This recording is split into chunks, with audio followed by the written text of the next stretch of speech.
What's going on, guys? I am Toxic Jordan. Welcome back to the channel. So today we're going to be taking down the next stage of the 10th anniversary battle here. So we'll be going against the 7th anniversary part 2. So for our missions here, we got to do the clear without support item, and then there's also a special mission to clear this within 5 turns. Should not be too much of an issue here for us. So this is the team we're going to go ahead and run in here with. I am absolutely obsessed with these new LR Super Saiyan 4s. You know, post EZA. They have been so much fun to use. So yeah, let's go ahead and jump in here. Waste no time. Every single day I am feeling more and more of the stress of being behind on all these challenge content stages.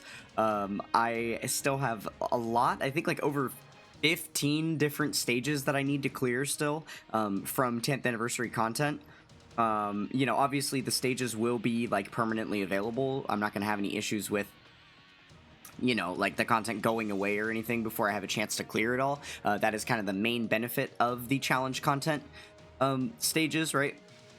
But, you know, I would like to get a lot of them recorded. It's probably going to be pretty heavily delayed, all of my, you know, like release schedule of them on YouTube. It's probably going to be still weeks until, you know, the remainder of these stages have been, like, showcased on my channel. But that's just because I do parse the output of the videos, right? I don't want to just throw out a million videos a day and then have nothing left for, you know, being able to upload daily content. Just because it is really important for the algorithm for me to upload a video every day, and I don't have a ton of free time to be able to just record every single day to make sure I can, you know, be creating new content, as YouTube is still very much a side gig for me. I would even just consider it a hobby, so yeah, but I do need to get going here on some of these stages, and obviously my very first goal is to get all of the anniversary battle stages finished if I can. Just because then I'm going to be getting all the good equips to help buff up, you know, some of the best characters in my rosters, and then I think that that will just make getting through some of those other challenge content stages that much easier, right? So yeah, that's kind of where my head is at with things now. But yeah, I've been hearing some very, very scary stuff from the community about the final stages of basically every single new event that's come out. People are complaining about the ending of the red zones, the ending of the anniversary battle stages, even the ending of battle hardened formidable foes. There's some really, really tricky missions that people are having a tough time completing. So I am rushing my best to get to those stages so that I can you know, help you guys out. Hopefully have some informational videos that might help you guys be able to beat these stages. So, but yeah, first we got to get through. We are going to go in order on everything, right? And with the anniversary battle, we don't even have a choice because it is a new revamped event. So you can't even access the next stage until you've beat the previous one, right? So yeah, just definitely doing our best to get through these as quickly as possible. I can't imagine that this one's going to be too difficult for us. We did bring a pretty juiced team here. I guess the 5-turn clear is the only question mark. I guess considering like how many stages there might be of this event. I guess, okay, it's probably looking like 4 because we had 2 stages of the Kaioken Goku, and then I would assume maybe we'll have 2 stages of the Grade 8 Vegeta as well. But as you can see here, this is kind of not an issue. Every single rotation that we have is just full of behemoths that are doing way too much damage, right? Yeah, definitely not going to struggle here at all. I think we should be good. And then we do get our Gogeta transformation on the next phase here. So that should definitely be GG's, right? And I would assume with all the additional attacks that we're going to launch out here, we're definitely going to one-turn this one. Yeah, it looks like... I guess if we get one more crit, Gogeta might... Or the LR Super Saiyan 4s here might be able to just single-handedly collapse this phase on their own. Oh, yeah, we're not even going to need the crit. Okay, there we go. Yeah, kind of wild how the power scaling of these events is working because you know, we're already up here on the 7th anniversary stage, and it's not even seeming remotely difficult yet, but apparently once we get up to like the 9th anniversary stage, it's going to be quite intense. Alright, so let's go ahead and get Gogeta out here. We'll get some free info that our super attack is not going to be launching until the final slot.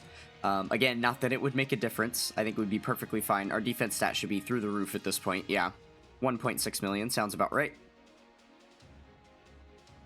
Okay, yeah. Probably going to be a pretty easy clap here. And then that should be all the missions done. This is actually going to be quite a short video. Oh my goodness. Yeah, we are blazing through this one. But we will definitely, you know, go ahead and equip our new anniversary equips that we get afterward. I guess while we're finishing this stage up, I can pull up the equips on the side over here. That way we can show off which equipment we're actually getting. Okay. Go, and we get the KO. Okay, so that was 4 turns. Pretty easy peasy stuff. Can't imagine people having too many difficulty with that, especially because there's no restrictions for the, what's it called? For, like, the team builds that you can make, right? So there we go. That should be all of the missions clear for the Part 2 stage. Okay. Yeah, perfect. Okay, so we'll collect all of our equips, and then now let's switch over to, you know, the hidden potential tab, and we will take a look at what equips we can get here.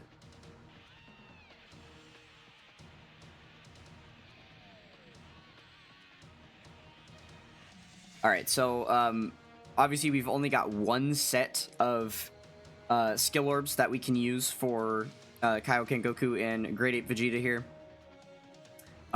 Which does make sense because, you know, obviously this was one of the big revamps with the anniversary battle. They added the Part 2 LRs in here, so they don't have any equips from the previous years, because this is the first year that they're actually including them in the mess. Okay, so we have a level 9 defense for this guy. And then we have a 6 dodge, 6 defense, and then we got a 6 crit and 6 additional. Now, this is a unit that is very, very focused on attack. He's not that defensively amazing to begin with. He kind of is the type of unit that you really do want to focus attack on, and just be maximizing like his attack stats. So I do like this gold one. I think this gold orb makes a lot of sense to put on him. I'm honestly not so sure about these two. I feel like his defense is weak enough that if you're bringing him in really, really tough challenge content, just having this extra little bit of defense probably isn't gonna help you too much. So yeah, I guess keeping that in mind, we'll go ahead and flip back to the game real quick and look. So I already have an attack and like super attack boosting equips on him. I think for now I'm probably gonna leave those the way that they are, and then maybe in the future, if I'm, you know, trying to use him for some tough mission or something and keeps getting me, you know, KO'd, then I might switch these up and add, you know, the defense and dodge and stuff. But I think for now we'll just go ahead and attach the 6 additional 6 crit. This isn't a unit that I use heavily that much anyway, so I'd probably just wait for the next time that I'm going to bring him into a stage, and then once I do that, I might switch up these other equips just for whatever's going to be applicable for that moment. Alright, so that'll be it for him. Now let's go ahead and take a look at the Grade 8 Vegeta situation. Okay, so he has copy-paste the exact same orbs. Now, it is a very different situation with this guy, right? He is a defensive behemoth. This guy is absolutely worth giving, you know, all these defensive skill orbs too. So we're definitely going to attach the bronze and silver ones here. The extra dodge is going to be really good for him. The question mark is going to be the gold. He definitely doesn't really need... I mean, I guess he still does hit hard, right? He can still make use of the additional and crit. It's just that he has a very defensive kit. So we could service from dodge equips or something else, but I'm glancing at what I see on him in game here, and I think that it's probably going to make sense to just put all 3 of these on him based on what he's got, right? Okay, so yeah, let's go ahead and take a look at this. So yeah, definitely we want to trade out that measly attack equip for the extra defense there. Kind of sucks that he has these tech exclusive skill orbs, because you can't obtain those anymore, right? Those are kind of relics of the past, so sucks to see those going away. Eventually they will all be gone, right, at some point. Alright.